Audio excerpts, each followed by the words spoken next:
31st night হলো খ্রিস্টীয় বা গ্রেগরিয়ান ক্যালেন্ডার হিসেবে 31 ডিসেম্বরের দিবাগত রাত। হাজার বছর ধরে মানুষ বিভিন্ন দিনকে উৎসব হিসেবে পালন করছে।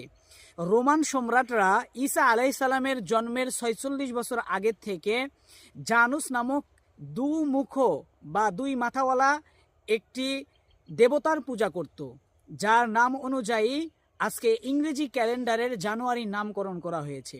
এছাড়া জুলিয়াস সিজার নামক এক ব্যক্তি, যে কিনা প্যাগানিজম ধর্মীয় মতবাদের প্রবক্তা ছিলেন, তিনি সর্বপ্রথম এই গ্রেগরিয়ান ক্যালেন্ডারকে আবিষ্কার করে। তো 31st নাইট যেটা আমরা পালন করি, বাঙালি মুসলমানরা পালন করে, বাঙালি যুবক ভাইয়েরা, মুসলিম যুবক ভাইয়েরা আজকে পালন করে, এটা কোনো মুসলমানের সংস্কৃতি হতে পারে না। এই জন্য আসুন, আমাদের ইমানকে যদি আমরা বাঁচাতে চাই